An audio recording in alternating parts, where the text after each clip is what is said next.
پناہ مانگتا ہوں میں اللہ کی شیطان مردود سے۔ بسم اللہ الرحمن الرحیم۔ شروع اللہ کا نام لے کر جو بڑا مہربان نہایت رحم والا ہے۔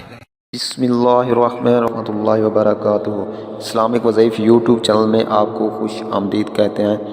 حقیقت خواب احکامات الہی کی روشنی میں علم تعبیر کی فضیلت یہ ہے کہ خداوند تعالیٰ نے اس سے خاص انعام سے تعبیر فرمایا ہے، اور جس علم کو باری تعالیٰ نے اپنا فضل و کرم ظاہر کیا ہے وہ علم کتنا افضل و مبارک ہوگا۔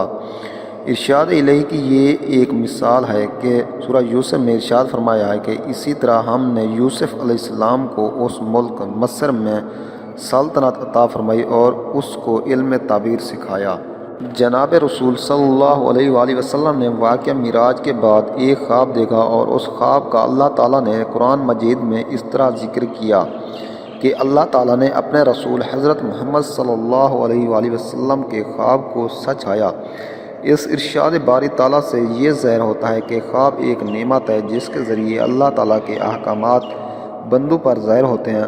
یہ علم ایسا افضل و اشرف ہے کہ خدا تعالیٰ نے نیک بندے نہ صرف اس پر یقین اور ایمان رکھتے ہیں بلکہ وہ معبود برحق پر کے ہر حکم پر سر تسلیم کرتے ہیں، خواہ وہ احکامات عالم بیدار میں ہوں یا عالم خواب میں ہوں۔ جیسا کہ حضرت ابراہیم علیہ السلام کو خواب میں یہ بشارت ہوئی کہ وہ اپنے بیٹے کو ذبح کر رہے ہیں، اور ان باپ بیٹوں نے اس حکم الہی کی تعمیل کر ڈالی۔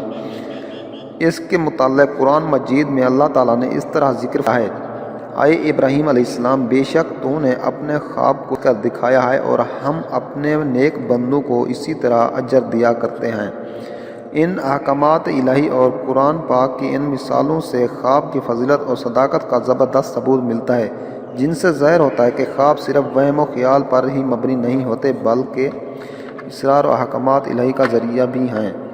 البتہ یہ بات ضرور ہے کہ خدا کے نیک بندے جس طرح عالم بیداری میں احکامات الہی پر کار بند رہتے ہیں، اسی طرح عالم خواب میں بھی جب ان پر احکام و اسرار الہی کا انکشاف ہوتا ہے تو وہ پوری مستعدی سے ان پر کار بند ہوتے ہیں۔ جیسے حضرت ابراہیم علیہ السلام عالم خواب میں ہی احکامات الہی سے مطلع ہو کر اپنے عزیز فرزند کی قربانی کے لیے بخوشی تیار ہو گئے تھے۔ دوستو، امید ہے آپ کو اگر میری ویڈیو اچھی لگی تو میری حوصلہ افزائی کے لیے میرے چینل کو ضرور سبسکرائب کر دیں۔ ملتے ہیں نیکسٹ ویڈیو میں، تب تک کے لیے اجازت، اللہ حافظ۔